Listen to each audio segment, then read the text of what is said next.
வாக்கு உண்டாம் நல்ல மனமுண்டாம் மாமலராள் நோக்கு உண்டாமேனி நுடங்காது பூக்கொண்டு துப்பார் திருமேனி தும்பிக்கையான் பாதம் தப்பாமல் சார்வார் தமக்கு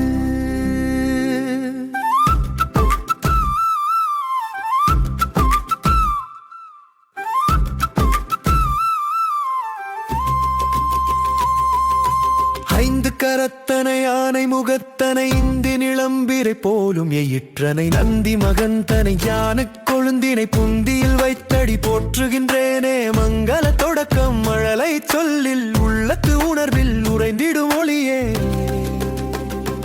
அணுவை துளைத்து ஏழ் கடலை புகுத்தி குறுகத் தரித்த குரல் இதுவே வையத்து வாழ்வாங்கு வாழ்ந்திட வழிகாட்டும்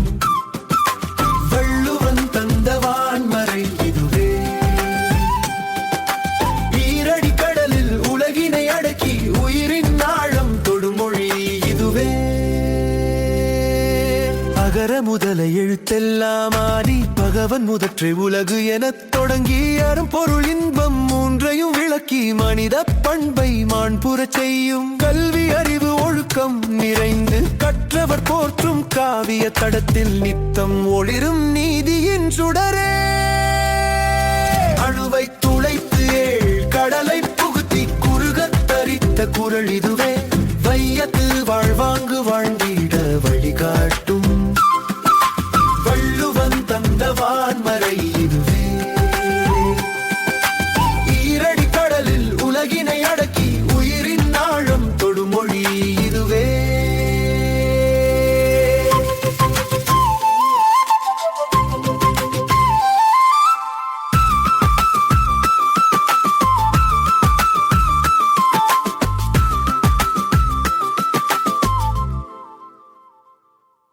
காலம் கடந்தும் மாறா கருத்தே ஞாலத்து மாந்தருயும் நெறியே சாதி மதம் இனம் கடந்து நின்றே சமத்துவ பாதை காட்டும் மொழியே எண்ணும் எழுத்தும் கண்ணென தகும் உண்மை பொருளை உணர்த்திடும் மொழியே அணுவை துளைத்து ஏழ் கடலை புகுத்தி குறுகத் தரித்த குரல் இதுவே வையத்து வாழ்வாங்கு வாழ்ந்திட வழிகாட்டும் வள்ளுவன் தந்த வான்மறை இதுவே ஈரடி கடலில் உலகினை அடக்கி உயிரின் ஆழம் தொடுமொழி இதுவே திருவள்ளுவர் வாய்மொழி தெய்வ திருமொழி வாழ்கின்ற நெறிமுறை வான்புகழ் குரலே நெஞ்சில் நிறுத்தி போற்றுவோம் என்றும் தமிழின் பெருமை குரல் நெறி வாழ்க. திருவள்ளுவரின் திருக்குறள். உலக பொதுமுறை. 2000 ஆண்டுகளுக்கு முன்பே உலகத்தில் அனைவருக்கும் பொருந்தும் வாழ்வியல் நெறிகள் வழங்கிய மகா புலவர் திருவள்ளுவர். திருவள்ளுவர் ஒரு ஞானி. திருவள்ளுவர் தமிழில் மிகச்சிறந்த புலவர் மற்றும் தத்துவஞானி. 2000 ஆண்டுகளுக்கு முன்பே வாழ்ந்த இவர் சாதி மதம் இனம் கடந்து ஒட்டுமொத்த மனித குலத்திற்கும் பொதுவான அறநெறிகளை வழங்கியவர். இவர் சிந்தனைகள் காலத்தை கடந்து இன்று உலகிற்கு வழிகாட்டிக் கொண்டிருக்கின்றன. மனிதநேயமே இவரது பாடல்களில் அடிநாதமாக விளங்குகிறது. திருவள்ளுவரின் சிறப்பு பெயர்கள்: 1 தெய்வ புலவர், 2வது நாயனார், 3வது தேவர், 4வது மாதனபங்கி. திருக்குறள் அமைப்பும் சிறப்பும். திருவள்ளுவரின் திருக்குறள் மொத்தம் 133 அதிகாரங்களையும் 1330 பாடல்களையும் கொண்டது. அவை அறத்துப்பால், பொருட்பால், இன்பத்துப்பால் என 3 வகையாக திருவள்ளுவர் பிரித்துள்ளார். அறத்துப்பால் மனித வாழ்வியல் அடிப்படை ஒழுக்கங்கள் மற்றும் தர்மங்கள் பற்றி விளக்குகிறது. இது மொத்தம் 38 அதிகாரங்கள் கொண்டது. பொருட்பால் அரசியல் மேலாண்மை மற்றும் சமூக பொருளாதார வாழ்வு பற்றி கூறுகிறது. இது மொத்தம் 70 அதிகாரங்களை கொண்டது. இன்பத்துப்பால் அன்பு மற்றும் இல்லற வாழ்வியல் சிறப்புகளை நயம்பட விவரிக்கிறது. மொத்தம் 25 அதிகாரங்களைக் கொண்டது. திருக்குறள் மொத்தம் 133 அதிகாரங்கள், 1330 குறள்கள், 2 அடிகள் கொண்டதாகும். உலக பொதுமறை அனைவருக்குமான திருக்குறள் எந்த ஒரு குறிப்பிட்ட மதத்திற்கோ இனத்துக்கோ அல்லது நாட்டுக்கு உரியதல்ல. இது மனித குலம் முழுமைக்கும் பொதுவான வாழ்வியல் நெறிகளை போதிக்கிறது. வள்ளுவம் போற்றுவோம். திருக்குறளை படிப்பது மட்டுமில்லாமல் அதன் வழி நடப்பதை திருவள்ளுவருக்கு நாம் செய்யும் உண்மையான மரியாதை. 2000 ஆண்டுகளுக்கு முன்பு அவர் காட்டிய அறநெறிகள் இன்றும் நம் வாழ்விற்கு தேவையான வெளிச்சத்தை தருகின்றன. யாதும் ஊரே யாவரும் கேளிர். ஈரடிக்கடலில் உலகினை அடக்கி உயிரின் ஆழம் தொடுமொழி இதுவே. திருவள்ளுவர் வாய்மொழி தெய்வத் திருமொழி வாழ்கின்ற நெறிமுறை வான்புகழ் குரலே நெஞ்சில் நிறுத்தி போற்றுவோம் என்றும். தமிழின் பெருமை குறள் நெறி வாழ்க. திருக்குறள் முதல் அதிகாரம் கடவுள் வாழ்த்து. ஆழமான விளக்கம். திருக்குறளின் முதல் தொகுதியான அறத்துப்பால் கடவுள் வாழ்த்து என்ற அதிகாரத்துடன் தொடங்குகிறது. இது ஒரு மதச்சார்பற்ற தத்துவார்த்தமான அணுகுமுறையுடன் இறைவனின் இயல்பையும் அவனை வணங்குவதால் ஏற்படும் நன்மைகளையும் விளக்குகிறது. கீழே முதல் 10 பாடல்களுக்கான ஆழமான விளக்கங்கள் கொடுக்கப்பட்டுள்ளன.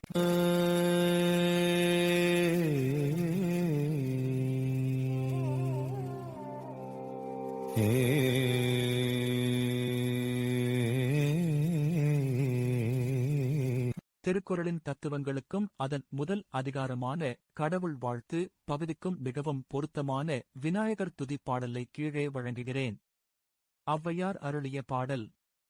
வாக்கு உண்டாம் நல்ல மனமுண்டாம் மாமலராள், நோக்கு உண்டாம் மேனி நுடங்காது பூக்கொண்டு, துப்பார் திருமேனி தும்பிக்கையான் பாதம், தப்பாமல் சார்வார் தமக்கு.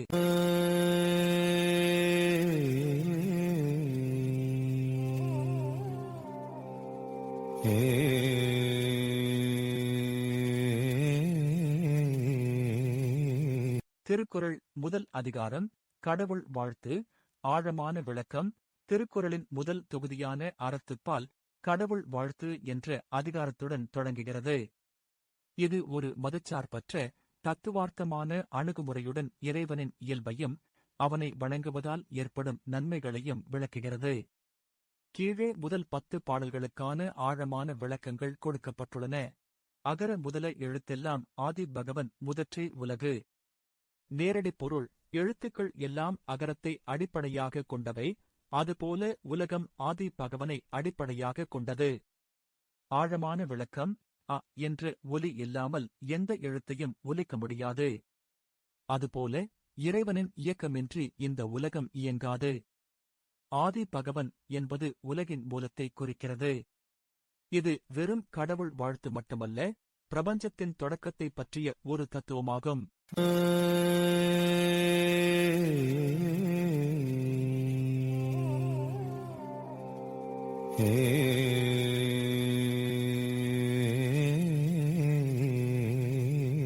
கற்றதனால் ஆய பயனன்கொல் வாலறிவன் நற்றாள் தொழார் எனின். நேரடி பொருள். தூய அறிவு வடிவான இறைவனுடைய திருவடிகளை தொழாமல் இருப்பாரானால் அவர் கற்ற கல்வியினால் என்ன பயன்? ஆழமான விளக்கம். கல்வி என்பது வெறும் தகவல்களை சேர்ப்பது அல்ல, அது மனிதனை பண்படுத்த வேண்டும். வாலறிவன் என்பது தூய அறிவை குறிக்கிறது. அந்த தூய அறிவின் வடிவமான இறைவனை வணங்குவதன் மூலம் மனிதன் தன் அகந்தையை துறக்கிறான். அகந்தையை துறக்காத கல்வி பயனற்றது என்பதே இதன் உட்பொருள்.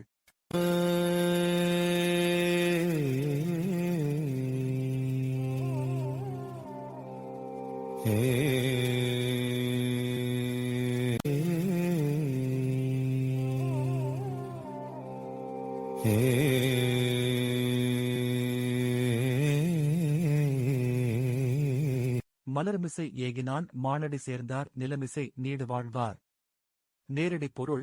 அன்பரின் மனமாகிய மலரில் வீற்றிருக்கும் இறைவனுடைய சிறந்த திருவடிகளை பொருந்தி நினைக்கின்றவர் இப்பூமியில் நெடுங்காலம் வாழ்வார். ஆழமான விளக்கம். இறைவன் எங்கோ வானத்தில் இல்லை, அவன் அன்பர்களின் மனக்கோயிலில் மலர்மிசை இருக்கிறான்.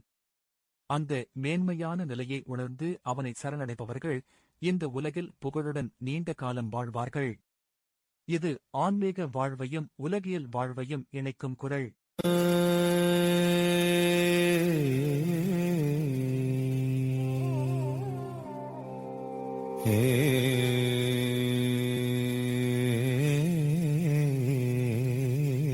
வேண்டுதல் வேண்டாமை இலானடி சேர்ந்தார்க்கு யாண்டும் இடும்பை இல. நேரடி பொருள் விருப்பு வெறுப்பு இல்லாத இறைவனுடைய திருவடிகளை பொருந்தி நினைக்கின்றவருக்கு எக்காலத்திலும் துன்பம் இல்லை. ஆழமான விளக்கம் மனித துன்பங்களுக்கு காரணம் விருப்பு, டிசையர், மற்றும் வெறுப்பு, அவர்ஷன். இறைவன் இவை இரண்டையும் கடந்தவன். அந்த நிலையை நாமும் அடைய முயலும்போது உலகியல் துன்பங்கள் நம்மை பாதிப்பதில்லை. மன அமைதிக்கான மிகச்சிறந்த வழி இதுவே.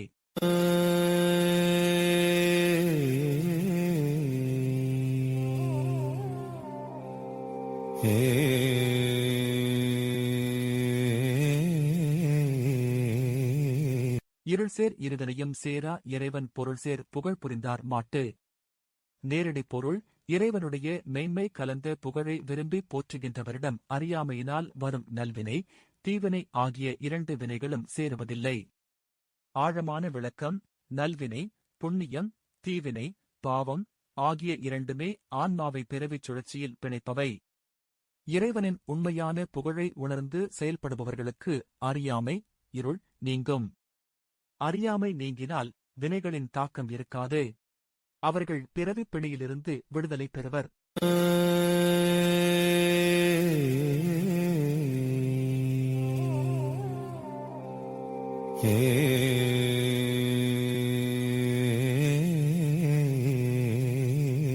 பொறிவாயில் ஐந்தவித்தான் பொய்தீர் ஒழுக்க நெறி நின்றார் நீடு வாழ்வார். நேரடி பொருள் ஐம்பொறிகளின் வாயிலாக பிறக்கும் ஆசைகளை அடக்கிய இறைவனுடைய பொய்யற்ற ஒழுக்க நெறியில் நின்றவர் நெடுங்காலம் வாழ்வார். ஆழமான விளக்கம் மெய், வாய், கண், மூக்கு, செவி ஆகிய ஐம்பொறிகளும் நம்மை புலன் இன்பங்களில் ஆழ்த்தும். இறைவன் இந்த ஆசைகளை வென்றவன். அவரது ஒழுக்க நெறிகளை பின்பற்றி வாழ்பவர்கள் நிலையற்ற இன்பங்களை துறந்து நிலையான புகழை அடைவார்கள்.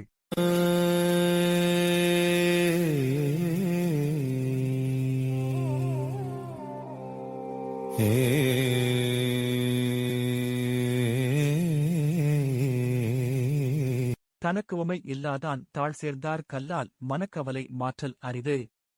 நேரடி பொருள் தனக்கு ஒப்புமை இல்லாத இறைவனுடைய திருவடிகளை பொருந்தி நினைக்கின்றவருக்கல்லாமல் மற்றவர்களுக்கு மனக்கவலையை மாற்றுவது கடினம். ஆழமான விளக்கம் மனக்கவலை என்பது ஒரு சுழல் போன்றது. அதற்கு தீர்வு காண வேண்டுமானால் அந்த மனதிற்கு அப்பாற்பட்ட ஈடு இணையற்ற ஒரு சக்தியை, இறைவனை நாம் பற்றிக் கொள்ள வேண்டும்.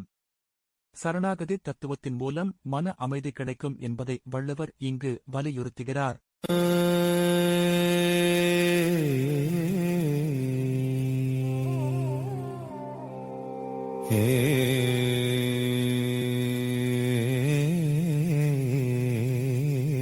அறவாழி அந்தணன் தாழ் சேர்ந்தார் கல்லால் பிறவாழை நீந்தல் அரிது.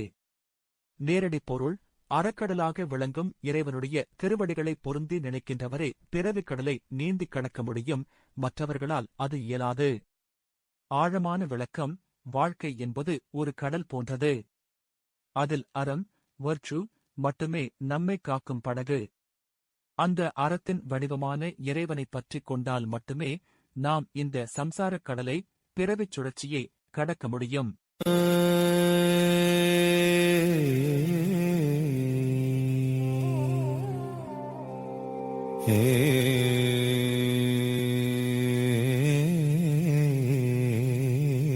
கோளில் பொறியில் குணமிலவே எண்குணத்தான் தாளை வணங்கா தலை. நேரடி பொருள் எண்குணங்களை உடைய இறைவனுடைய திருவடிகளை வணங்காதவனுடைய தலை கேட்காத காது, பார்க்காத கண் போன்ற பொறிகளைப் போல பயனற்றதாகும். ஆழமான விளக்கம் எண்குணத்தான் என்பது இறைவனின் 8 பண்புகளை குறிக்கிறது. ஈழ்கா, தன்வயத்தனாதல், தூய உடம்பினனாதல், இயற்கை உணர்வினனாதல் போன்றவை. இத்தகைய மேன்மையான குணங்களை மதிக்காத அறிவு அல்லது உடல் உறுப்புகள் இருந்தும் பயன் இல்லை. ஒரு கருவி அதன் நோக்கத்தை நிறைவேற்றாவிட்டால் எப்படி பயனற்றதோ அதுபோலவே இறைவனை உணரத் தவறிய மனித வாழ்வும் பயனற்றது.